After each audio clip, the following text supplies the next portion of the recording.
We now have all the sides to our pie safe glued together, ready to go. Now the next step is we need to do our rails, front and back. Now, these are exactly like you did when we did the sides. It's a mortise and a tenon. The only difference is these are a little larger. Now, on the poplar one, I started out, and I think I may have said early on this was 2 5/8, which will work. But the finished width of this is going to be 2 1/2. And I talked about we're going to actually be putting a notch in it to make a closure for the door. Same with the bottom. Whoops. Now on this one, the oak one, I'm going to fancy it up a little bit. I'm going to put a scroll in here. If you look on our YouTubes, there's a YouTube we did a couple years ago called Making a Scroll. The scroll I'm going to use on the pie safe is identical to that one. It's my signature scroll. So you can just check that out. But again, this is a simple matter of getting your mortises and your tenons fitting. Allow an extra 1/4 inch top and bottom to be able to put the little notch in for the door. Now, that brings us to making the doors. I want to make my doors before I cut the notch. Because, you know, again, what you want, what it should be, and sometimes what it actually is, can be a little different. You know, let's face it, you know, sometimes little mistakes and things happen. So if we build the door, let's say I decide I want my door 7/8, and I build them and I get off somewhere or something's not just right and I need to plane them or sand them, then everything just changed.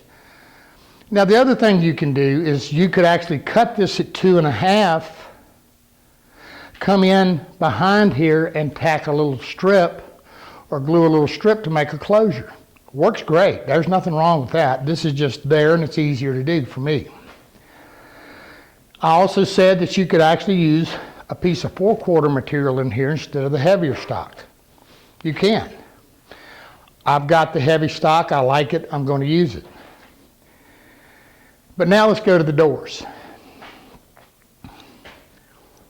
I showed you in the article on the old antique one. Make sure I can get this thing where you can see it.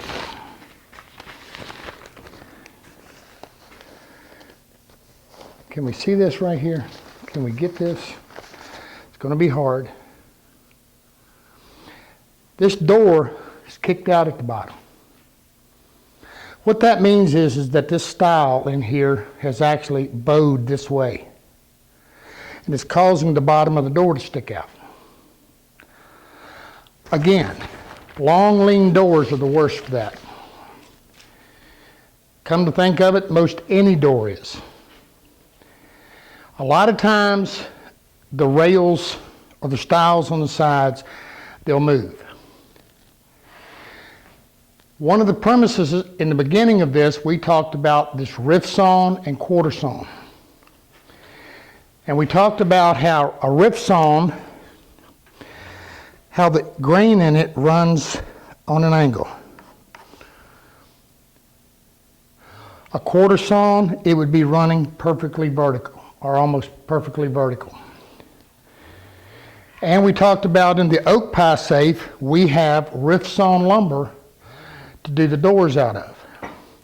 This stuff is as straight and flat as it can be. Again, this grain is not going to flex this way very much. So this makes a much more stable door. But a lot of times finding quarter sawn or rift sawn material is very difficult. And I also told you that a lot of times it's hidden out there. If you know where to find it, Let me show you. If you look at a wider board, you see what we got here? The center grain, which is creating our cathedral grain, is going like this. Did you just see your riff sawn? It's right there, it's right there. Let's look at it. See right here? I got the dropsies today. See right here, we got a vertical grain on both sides. Now, somebody's going to come up and they're going to say, well, you mean I got to buy a big wide board and just use the outside edges of it for your doors? Yeah. No, you don't have to.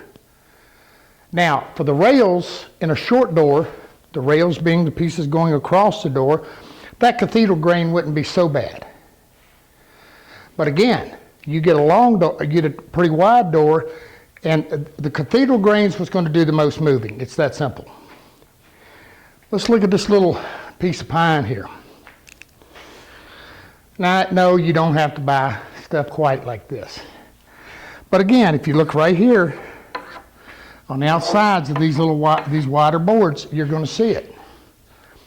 How wide does it have to be? Who knows? You know, it kind of depends upon where it's cut in the tree, actually. That being said, when you're picking your wood, look for it. Just, you know, look at the end of it, and you'll find it. You know, sometimes you'll find it's got just a little thin bit of cathedral grain in the middle, and you're going to see that's your strongest, bar none. Now, there is another technique, and I'm going to show it to you. And this technique is something we came up with many years ago because of a pie safe. I built a pie safe. I did, you know, I thought I had everything just right. This pie safe, we had it for a month or two. And that door, one of the doors, did exactly what happened in that photograph. You know, it just did. And it was all matched wood and everything, and I'm pulling my hair out trying to think of how I'm going to fix it. What I did was I went down, the door's done, finished, on the piece. Took it off, and I cut a slot in it, a groove in it. And I took a spline, which is just a piece of wood that fits in that groove, and I glued it in, and when I did, I pulled that door back straight. I was getting desperate. Guess what? That door is straightened, still straight, and as far as I know, stay straight forever. That technique taught me a lesson, and I use it a lot in my doors. Now, this being on YouTube, I'm going to get chastised over it, but you can take a look at me and tell how much I care. Hey, just the way it is. This technique works every single time. I've never had it fail. And it's a little bit more work. And yes, if you can find the quarter sawn or the riff sawn, you don't have to do it.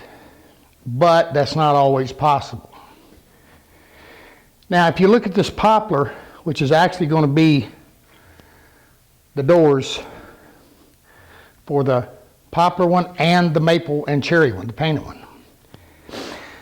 I took a wider piece of wood, and it was probably 9 or 10 inches, and on the outside of it, I was able to get the riff sawn stuff.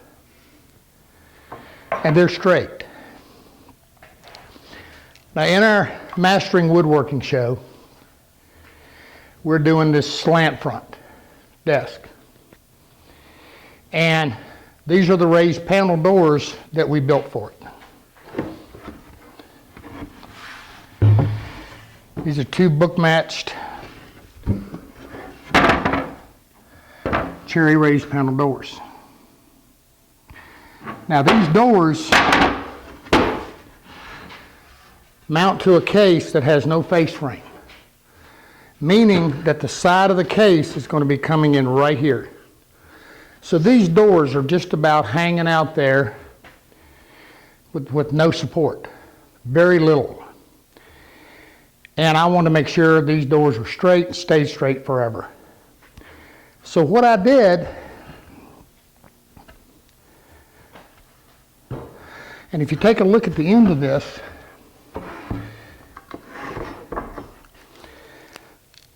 this is called, you see it?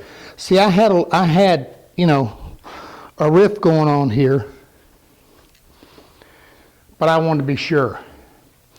So now you see the solution, what I did. I splined it. I inserted a spline into this, and I'm going to show you how I did it. Now let's think about this spline a minute.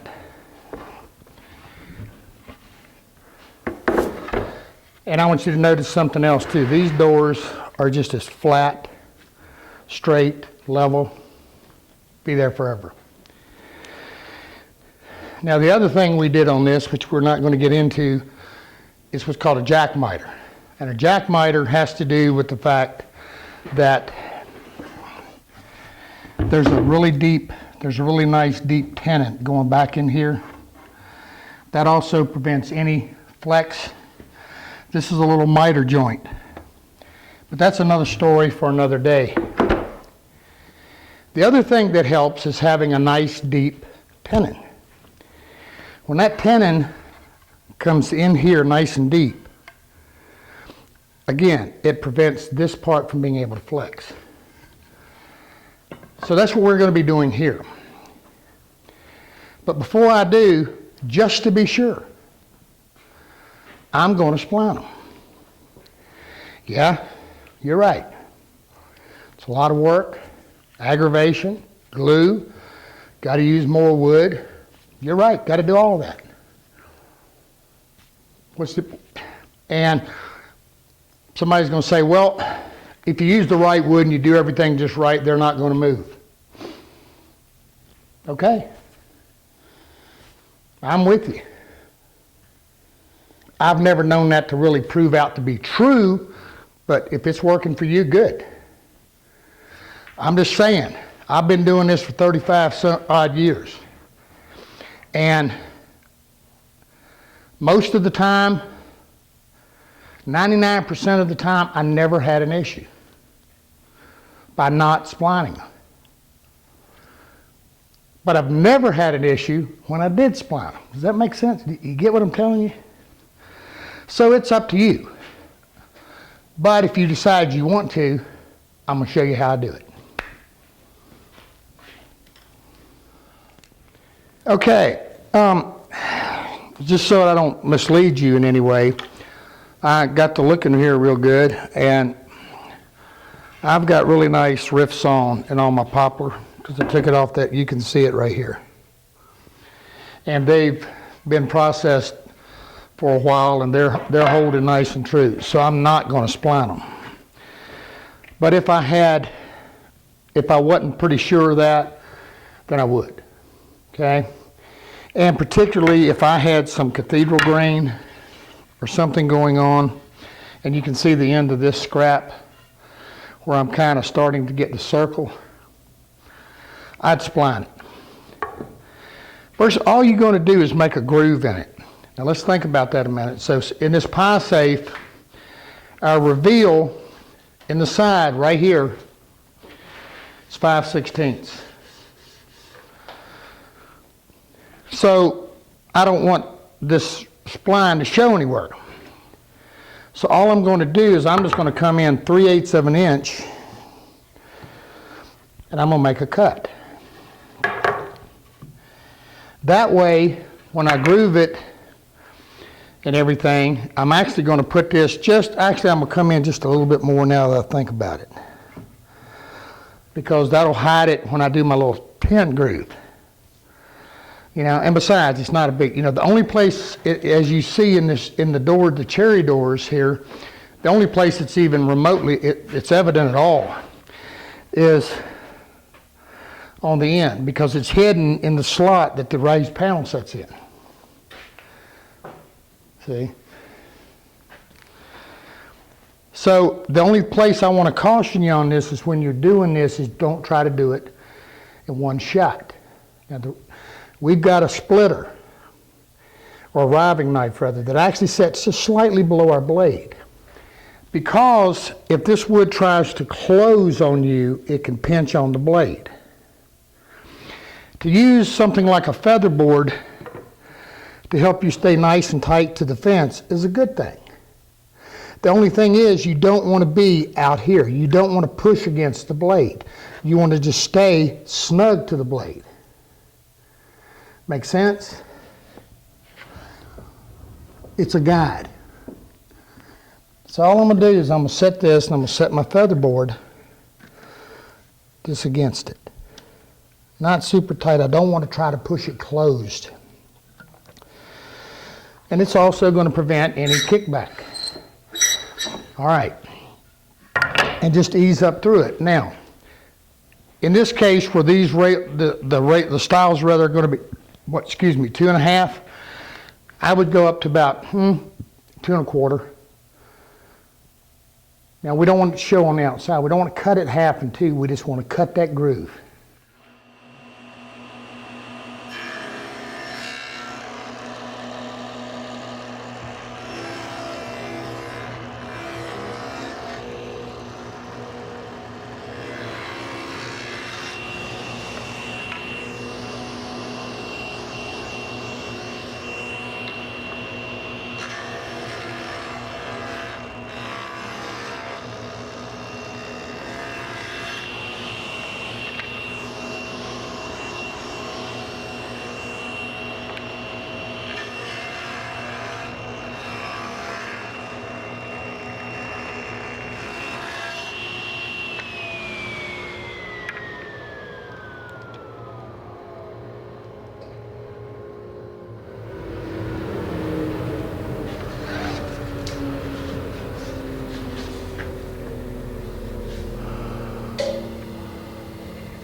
Now, we're deep enough here for demo, and this is a little wider piece than what you need. How do you make the spline? Well, the easiest way to do it is to cut it and cut it off the left side of the blade. Meaning, if you're going to use a table saw, what you're going to want to do is go down through here and have it fall off to the left. Don't try to pinch something that thin between the fence and the blade. And again, easing up through it. Now, here's the key. Odds are you're not going to cut that spline accurate enough on a table saw. And you're not, and an alternative that I think is better is if you have a bandsaw. Just rip them on the bandsaw. But again, they're not going to be perfect. And we want them as perfect as possible. So by ripping them on bandsaw, preferably, or the table saw, if you need, these are going to be about 1/8, rip them at 1/4. And then gently put them through your planer, or better yet, if you have a drum sander, to make your splines. This was done through a drum sander. And it's a larger one. But it was ripped on a bandsaw. Then, by simply coating this really good with some glue, just good old wood glue. Now, I prefer a rigid glue. Let me explain. A glue like Titebond 2, it's the yellow glues. They're a little bit more flexible. You know what I mean? They're a little stretchy. A glue like Titebond 3, a hide glue, the bottled hide glue, or even a white glue. These glues dry, or plastic resin is great. These glues dry to a hard surface, or to a hard glue line. Now let's understand what's happening here. Once this is glued in place, we would do all of them. We would put some wax paper in between them, and we would clamp them up with a caul.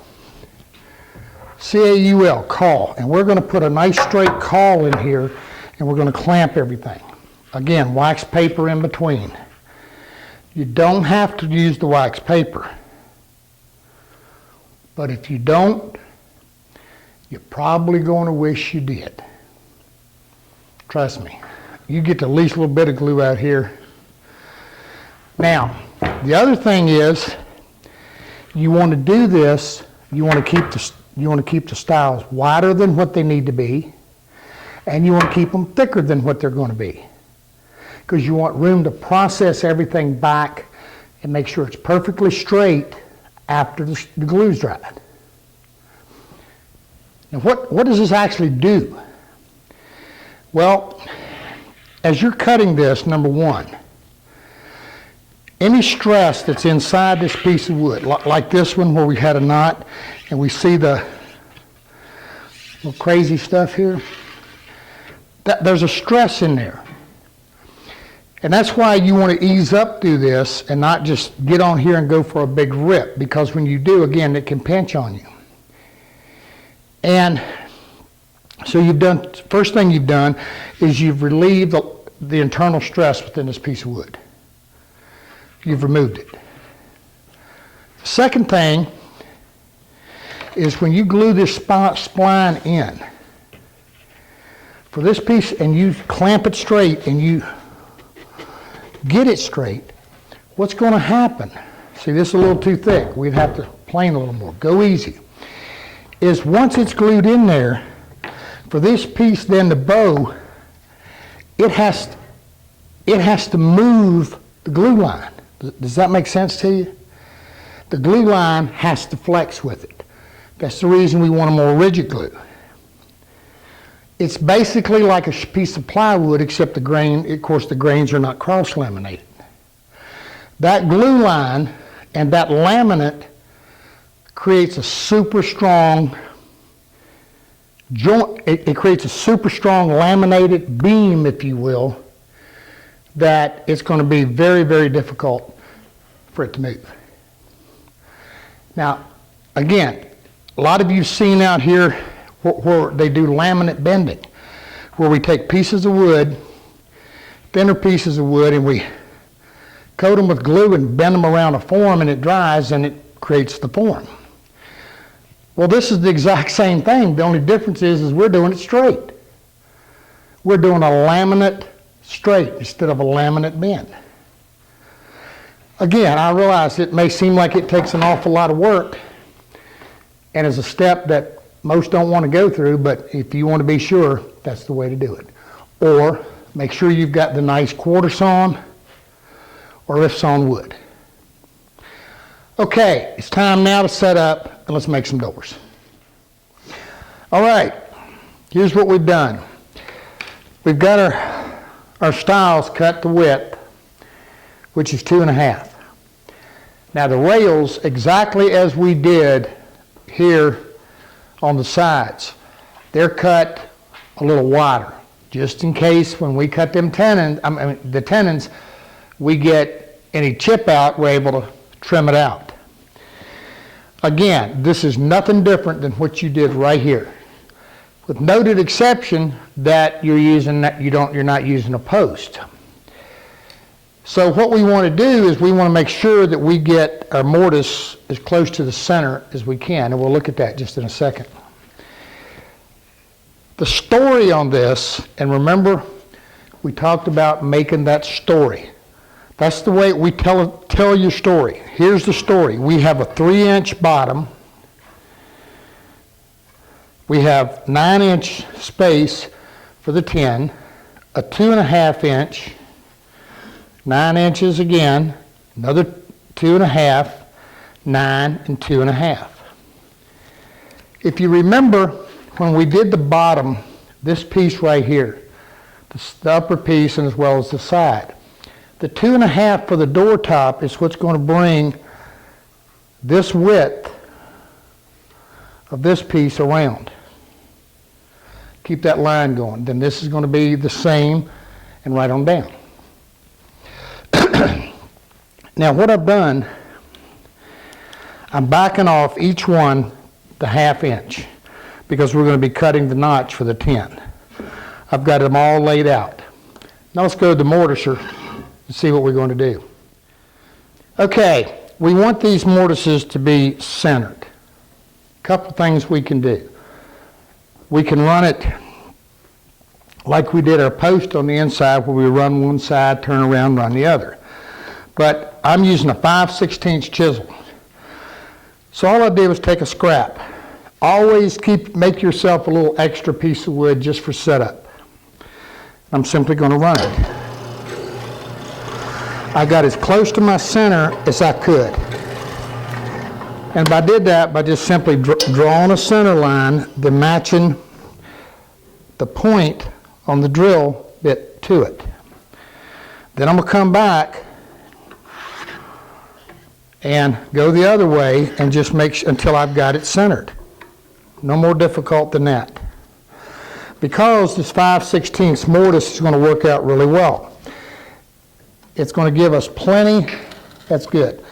It's going to give us plenty of material on both sides of our stiles. So we're not going to be removing but so much material and weakening it, making it not as strong. Now, one of the things I'm going to make, the tenon on this is going to be pretty deep. I'm going 1.5 inches. That's a lot. Let me mark that on here just so we get a now remember I told you on this one, on these we did not spline them. So here's something, and we talked about that a little bit. When I set that tenon in this deep, and I've got one coming in here, here, here, and here. Remember we talked about this thing being able to twist and move? I've got it locked in place. That tenon in there that deep is also going to help prevent any this kind of movement. So we want them to fit well. Now I'm going to tell you something, and I'll probably hear a little bit about this, but so be it. When glue dries, it can draw, it can pull wood. And you can glue something up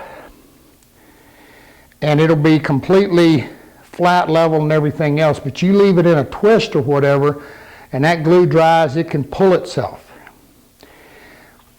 Also on YouTube, somewhere out here, we have a video, and it's about using what's called a door box. And what a door box is somewhat like our planer dog in that we created a nice level platform in order to glue up our door and everything on. When you glue your doors up and you've got clamps across them, if you take those doors and you set them out here and that door is set and twisted or whatever, it's going to dry twist it. Now we'll look at gluing them up. You want to be very careful, very particular when you glue it up. Make sure everything's square and make sure it's flat. And make sure it remains that way while the glue cures. Glue's dry overnight. It takes more than, when all that glue embedded up in that tenon, it takes longer than that for that glue to cure inside there. Okay? It really does. Okay, so what I'm going to do now is I'm going to mortise out all of the mortises, and we've got a few to do. Then we'll come back, work on the tenons. Again, this is exactly like you did the sides, so don't let it intimidate you. Now, somewhere as we go through this, early on I mentioned about having compressed air. And you know, when you're doing something like this and you're using a mortiser, to have a little bit of compressed air, just to, blow and dust things off or whatever, it's really nice. And here's a little one I picked up from Woodcraft. In the back, we got a big monster because we use air sanders and whatever. And we'll talk a little bit more about compressors because it's Woodworking 101. They're a really nice addition to your shop. But something like this compressor, nice for blowing off, cleaning off, running a little brad nail or pen nailer, they work excellent. But if you put this to a spray gun, you're kind of pushing your limits. So we'll look at that just as an information thing for you. And we'll do that at some point down the line. But just let you know that's something we're going to be talking about. Okay, like I said, I'm going to go through, get to chopping mortises, and next time we'll be gluing up doors.